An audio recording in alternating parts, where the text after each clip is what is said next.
Imagine a world where humans stood barely 3 feet tall, battling creatures straight out of legend. For nearly 1,000,000 years, on a remote Indonesian island, such a people existed. They were real-life hobbits, a forgotten branch on our evolutionary tree, whose story challenges everything we thought we knew about human resilience. Their discovery reshaped paleoanthropology, revealing a species unlike any other, Homo floresiensis, the island dwellers who defied the odds in a land of giants and monsters. For centuries, the island of Flores remained a place of mystery, its lush jungles and volcanic peaks holding secrets that predated recorded history. In the early 21st century, a joint Australian and Indonesian expedition arrived, not seeking mythical creatures, but traces of humanity's ancient journey. Their mission, to uncover evidence of the first modern human migrations from Asia to Australia. Deep within the island's Liangbua cave system, a discovery was made that would redefine our understanding of human evolution. It wasn't a trace of Homo sapiens. Instead, the research team unearthed a remarkably preserved skeleton, undeniably human, yet shockingly small. This specimen, labeled LB1, displayed a petite stature so pronounced that it earned a poignant nickname, the Little Lady of Flores. Further excavations in the vicinity yielded more remains, eventually totaling 15 individuals. The evidence was irrefutable. What they had stumbled upon was not merely a new community of people, but an entirely distinct species of Homo, one that had lived, thrived, and ultimately vanished on this isolated island. This groundbreaking find, made a mere 2 decades ago, stands as one of the few Homo species uncovered in the 21st century, captivating scientists and igniting a firestorm of questions. The existence of Homo floresiensis immediately presented a profound puzzle. How did they arrive on Flores, and why were they so remarkably small? The island itself offered a crucial clue. It is bordered by the Lombok Strait, a body of water so deep it ranks among the deepest in the world. This formidable natural barrier meant Flores remained isolated, even during periods when global sea levels plummeted. No land bridge ever connected it to the Asian mainland. Therefore, the ancestors of Homo floresiensis must have reached its shores by sea, likely through accidental ocean dispersal, perhaps adrift on primitive rafts. This unique journey sparked 2 competing scientific hypotheses regarding their lineage. The first theory suggested a profoundly ancient origin, proposing that Homo floresiensis descended from an early migration of more primitive hominins, such as Australopithecus or Homo habilis. Proponents of this view pointed to certain anatomical features, particularly the structure of their feet, which bore more resemblance to these earlier species than to later hominins. However, a second, equally compelling hypothesis contended that Homo floresiensis evolved from an early population of Javanese Homo erectus. This argument found support in similarities observed in their dental structure and cranial features. Resolving this ancestral debate would ideally involve DNA analysis, a technique that has elucidated the lineage of many ancient species. Yet every attempt to extract viable genetic material from the Homo floresiensis remains has, so far, met with failure. For now, their precise origins remain shrouded in the mists of prehistory, an enduring enigma of their extraordinary story. Initially, some researchers speculated that the diminutive size of LB1 might be an anomaly, perhaps the result of a medical condition. But as more skeletons emerged from the earth, the truth became undeniable. These were not merely small humans, they were truly a species of hobbits. The tallest individual discovered to date stood at just 1.09 meters, or roughly 3 feet 7 inches. The holotype, the specimen considered the definitive representation of the species, was even shorter, a mere 1.06 meters, or 3 feet 6 inches. Such a stature places Homo floresiensis well within the clinical definition of dwarfism in modern humans, making them approximately 40% smaller than an average person born today. They were even smaller than the shortest groups of modern humans, such as the Mayenga, Mbuti, Samang, or Andamanese peoples, whose average heights typically range from 1.37 to 1.5 meters. The striking resemblance to the fictional race from J.R.R. Tolkien's works was too strong to ignore, and the nickname Hobbits quickly took hold. Ironically, while these real-life humans were smaller than the hobbits often depicted in movies, their height aligned almost perfectly with Tolkien's original literary descriptions, making the moniker uncannily fitting. The coincidences didn't end there. Their feet, too, were remarkably hobbit-like, unusually large and flat in proportion to their bodies. However, unlike the thick-toed hobbits of fiction, Homo floresiensis possessed long, slender toes.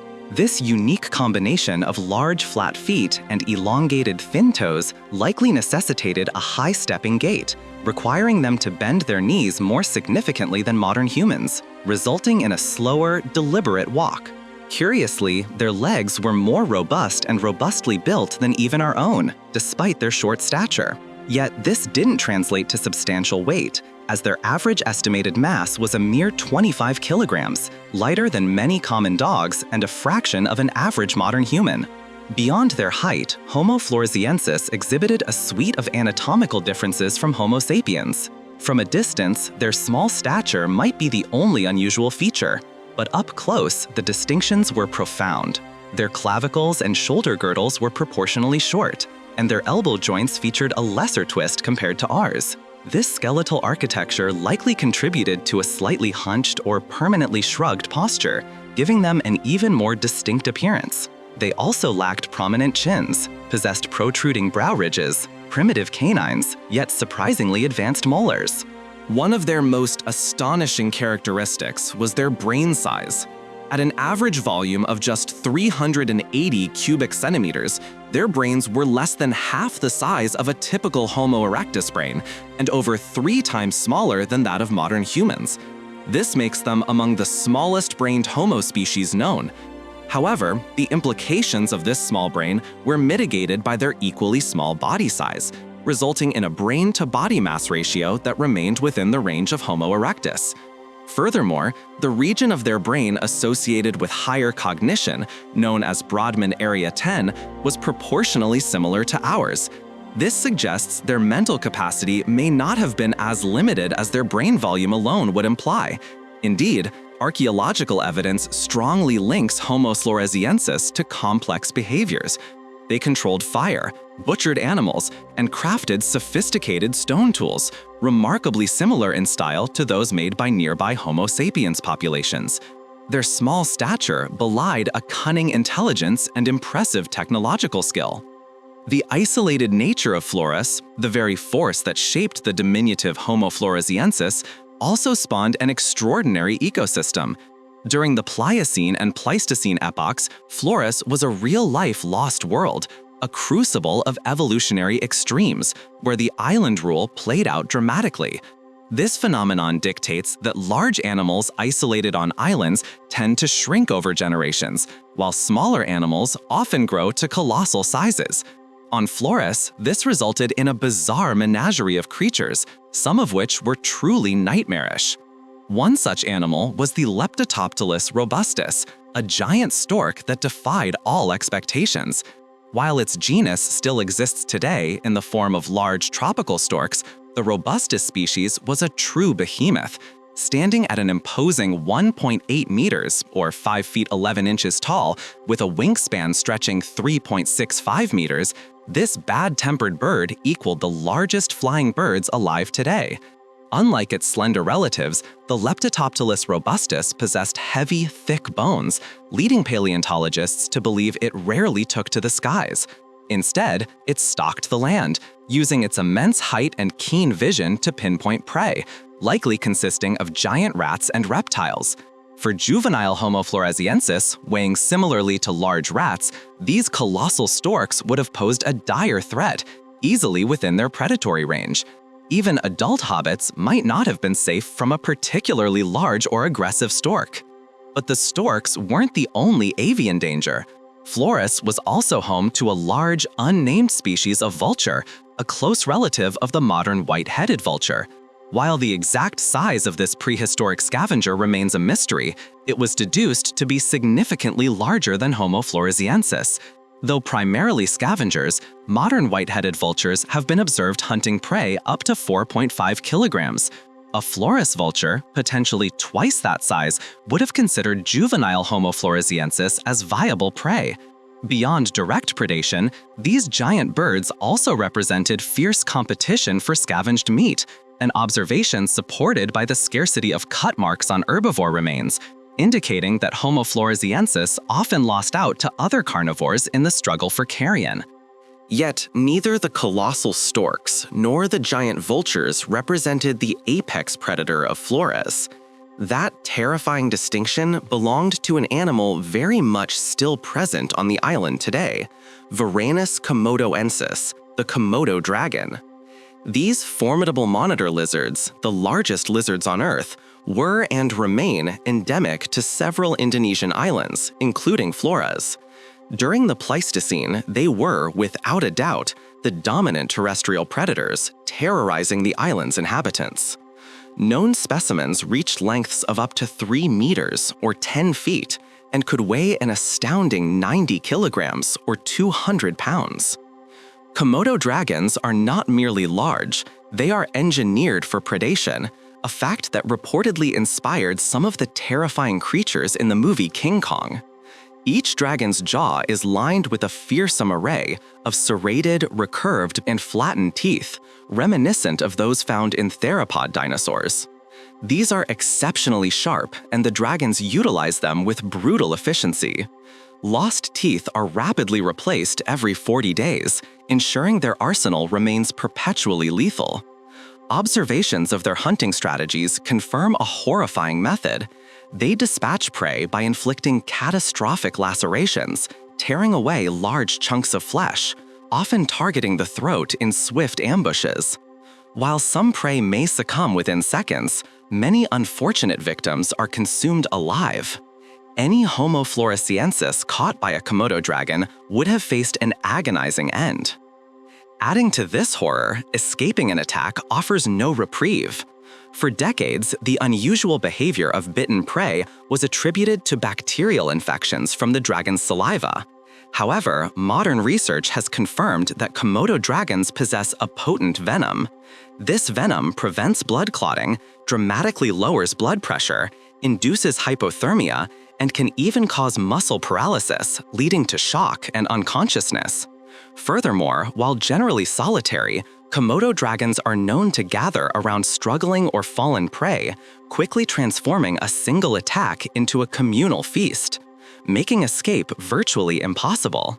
Their teeth and venom allow them to tackle prey significantly larger than even modern humans, let alone the tiny Homo floresiensis.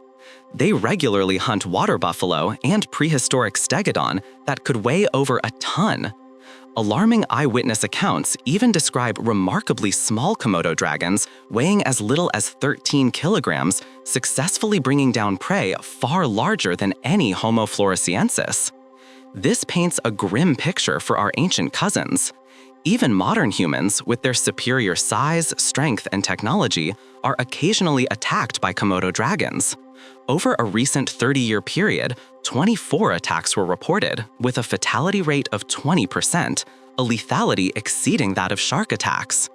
Adding another layer of defense, Komodo dragons are clad in rugged, armored skin, reinforced by osteoderms, small bones embedded within their scales that create a biological chainmail.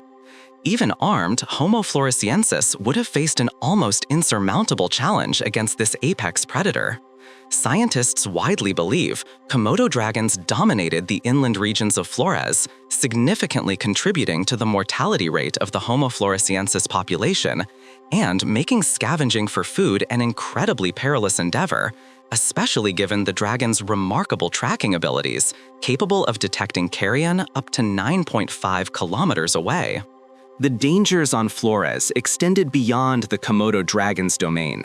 In those ancient times, the island's coastal environments, particularly its mangrove swamps, were patrolled by another formidable reptilian predator, the saltwater crocodile. These magnificent beasts, the largest reptiles on Earth, can exceed 1 ton in weight and possess one of the strongest bites in the animal kingdom, clocking in at approximately 16,400 newtons, nearly 27 times more powerful than a wolf's bite. Their presence likely restricted Homo floresiensis access to marine prey, a staple one might expect from an island-dwelling human. Their immense size and raw power presented yet another apex predator that made life on Flores exceedingly difficult. The shadows and dense foliage of Flores also concealed a host of serpentine threats. The island was, and still is, home to a variety of snakes, including highly venomous species. Among them was the Javan spitting cobra, capable of accurately spitting venom from a distance. Other deadly serpents included Russell's viper and the white-lipped pit viper. For those venturing into the water, the blue-lipped sea crate added another venomous risk. Beyond the venomous, enormous non-venomous snakes also lurked. Flores is famously known to harbor the reticulated python, the world's longest snake. While not universally common across the island, these colossal constrictors are known to reach truly exceptional sizes. One individual found in a cave reportedly measured an astonishing 6.1 meters, or 20 feet. This was particularly grim news for Homo floresiensis, whose skeletal remains suggest a preference for dwelling in caves. Imagine a 3-foot-tall human encountering a 20-foot-long python in the confines of a dark cave. And the woes did not end there. Flores has a reputation for its diverse array of venomous and poisonous creatures beyond just snakes. The island ecosystem included at least 19 species of spiders, a scorpion, and 3 types of venomous wasps. One of these, the yellow-legged hornet, is notoriously lethal, known to kill fully grown humans. While its venomous nature is not definitively confirmed for all species, another close relative of the Komodo dragon, the Asian water monitor, still roams Flores. This is the second largest living lizard on Earth, with exceptional specimens rivaling the longest Komodo dragons in length and reaching weights of 50 kilograms. Despite this relentless gauntlet of dangers, Homo floresiensis did not merely survive, they thrived. Their temporal range, spanning an incredible 950,000 years, makes them one of the longest enduring Homo species, a testament to their remarkable adaptation and ingenuity. A significant factor in their prolonged existence was their sophisticated culture and masterful tool-making abilities. Researchers have been astonished by the sheer quantity and quality of their stone tools, with over 10,000 artifacts recovered from a single cave alone. These tools, points, perforators, blades, and microblades, speak to a complex cognitive ability and a deep understanding of their environment. Living in groups, armed with these weapons, Homo floresiensis was a surprisingly efficient hunter. They likely preyed on the smaller inhabitants of Flores, particularly the diverse and widespread species of giant rats, such as Papagomus and the now extinct Spileomus. These rodents, comparable in size to modern rabbits, would have provided a crucial caloric base, especially since they were likely abundant given the relatively low number of smaller predators on the island. But these hobbits demonstrated courage far beyond their size. Fossil evidence confirms that despite their diminutive stature, they successfully hunted the largest animal on the island, the stegodon. This extinct genus of proboscidean, closely related to elephants, also underwent island dwarfism, resulting in the species Stegodon florensis. Even in their dwarfed form, early adults could weigh up to 1.7 tons and stand 190 centimeters at the shoulder, truly colossal compared to a 3-foot human. Over time, Stegodon continued to shrink, with later adults weighing around 570 kilograms. It's believed that Homo floresiensis hunted these formidable creatures throughout their shared existence, likely targeting juveniles which were more manageable. When adult Stegodon died, they provided vast amounts of carrion, fueling intense competition among the island's carnivores, including Homo floresiensis itself. Flores, despite its perilous inhabitants, offered unique benefits that undoubtedly contributed to their survival. The island boasted a multitude of sizable caves, providing ample, secure residences, much like the Hobbit holes of fiction. These natural fortresses offered a crucial degree of defense against most predators. Furthermore, Flores enjoys a tropical climate with abundant rainfall for much of the year, mitigating the island's lack of major rivers or lakes and ensuring a consistent water supply. Finally, the very isolation that spurred their dwarfism acted as a double-edged sword. While it shaped their unique biology, it also significantly limited the arrival of new animal species, thus restricting competition and maintaining a comparatively low number of predators compared to a mainland ecosystem. For nearly 1 million years, Homo floresiensis adapted, innovated, and persevered on their isolated island home. But then, approximately 50,000 years ago, a new presence emerged on Flores, Homo sapiens. We do not possess a definitive account of what transpired between these two distinct human species. However, a leading hypothesis suggests a tragic confrontation. Homo sapiens, being larger, more powerful, and potentially more technologically advanced, may have engaged in direct conflict with Homo floresiensis, who, because of their size and numbers, were likely no match for the new arrivals. Beyond direct warfare, the arrival of modern humans may have also impacted Homo floresiensis through indirect means. Homo sapiens likely altered the delicate ecosystem of Flores, introducing new pressures and competition for resources, creating an environmental strain that affected all of the island's inhabitants. Whatever the exact chain of events, it appears that the arrival of modern humans coincided with the eventual demise of Homo floresiensis. After hundreds of thousands of years calling Flores home, this unique species, the third youngest Homo species to go extinct after the Neanderthals, vanished from the Earth. Of Homo floresiensis is a profound testament to the adaptability and diversity of the human lineage. Their existence challenges our preconceptions about what it means to be human, demonstrating that intelligence and complex behavior are not solely dependent on brain size, and that small stature can be a powerful evolutionary advantage in specific environments. From their mysterious arrival on an isolated island to their extraordinary battle for survival against a backdrop of giant storks, Komodo dragons, and colossal pythons, their journey embodies an unparalleled resilience. Though they ultimately succumbed to the pressures of a changing world and the arrival of our own species, the Hobbits of Flores leave behind an enduring legacy, a powerful reminder of the incredible paths our ancestors took and the vast, unexplored depths of human history that still lie hidden, waiting to be discovered.